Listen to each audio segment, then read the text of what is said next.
Welcome back to 504 Road Trips.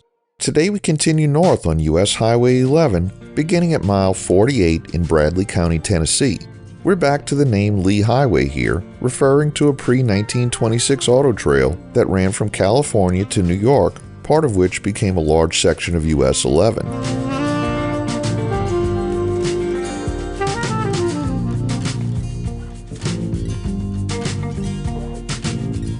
We pass through a junction with State Route 308, Lauderdale Memorial Highway, and then we enter the city of Charleston, with a population of 664 as of the 2020 census. Charleston as we know it today has its roots dating back to approximately 1808, when Major John Walker Sr., who had Cherokee ancestry, played a pivotal role in its founding. He set up a ferry service that spanned the Hiwassee River, creating a vital connection between what is now Charleston and Calhoun. This early transportation link laid the foundation of the community's development. Consequently, the early community was referred to as Walker's Ferry. In 1819, the Hiwassee Purchase led to the transfer of Cherokee lands between the Hiwassee and Little Tennessee rivers to the federal government. This made the Hiwassee River the boundary between the Cherokee Nation and the United States until the Cherokee removal in 1838. In 1821, the Cherokee Agency, which served as the official link between the U.S. government and the Cherokee Nation, was relocated to the site of modern-day Charleston. Lewis Ross built a residence nearby in 1820 and established a trading post and a store in the city the following year.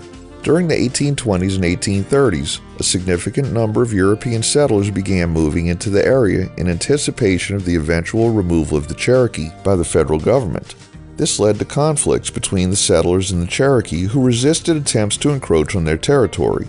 Following the passage of the Indian Removal Act of 1830, Fort Cass was built in Charleston as the central point for the Cherokee removal. In the summer of 1838, numerous Cherokees from different locations were held in internment camps at the fort, supervised by federal troops, before embarking on their westward journey, famously known as the Trail of Tears.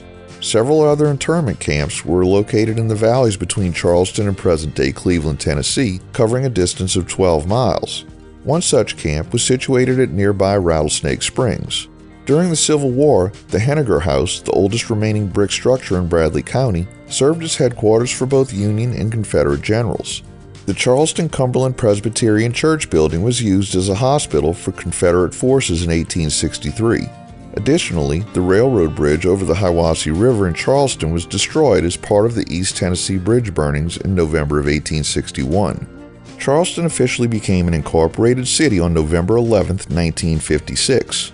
An annual event known as the International Cowpea Festival and Cook-Off takes place in Charleston every second Saturday in September. Furthermore, the Hiwassee River Heritage Center, established in Charleston in 2013 and expanded in 2019, is dedicated to preserving and presenting the history of the Cherokee Nation and their removal from the area. It also features a section of the Trail of Tears National Historic Trail. At the Hiwassee River, we enter McMinn County and the town of Calhoun. In 1954, the major pulp and paper company, Bowater, which is now known as Resolute Forest Products, established a plant in Calhoun. Over time, this facility grew to become one of the largest newsprint mills in North America. This mill, which occupies a significant portion of the western half of Calhoun and visible on our left, has the capacity to produce an impressive 750,000 metric tons of newsprint and specialty paper annually. Calhoun itself is home to a single government building that serves multiple functions, including functioning as the town's library, courthouse, police station, and fire station. Right across the street from this building, there's a baseball field where Little League games are regularly held, adding to the town's community activities.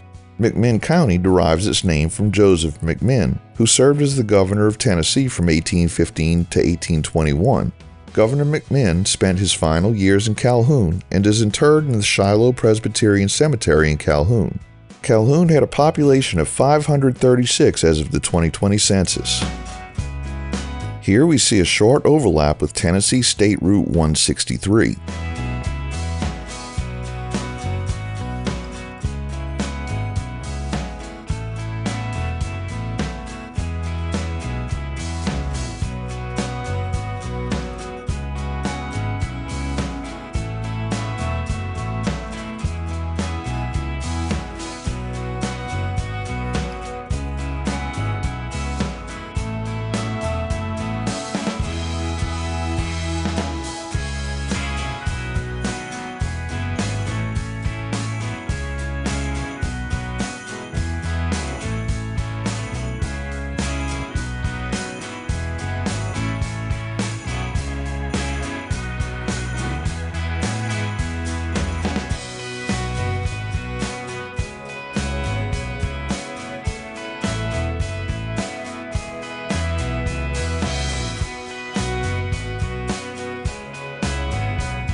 we passed through the unincorporated community and census-designated place of Riceville, which had a population of 688 as of the 2020 census.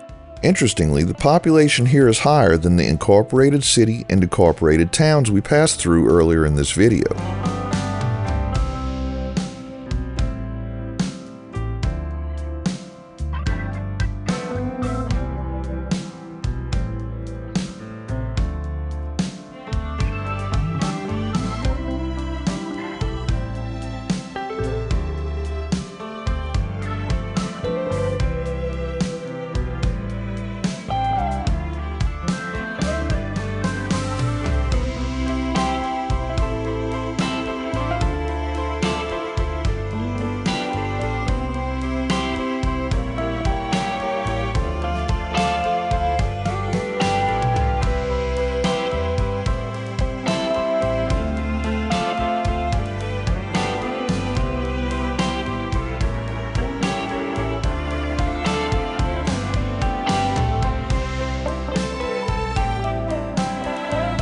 Here, US 11 expands into a 4-lane divided highway, and on the right is the southern end of the US 11 business route that serves the upcoming city of Athens, which we'll see in the next video.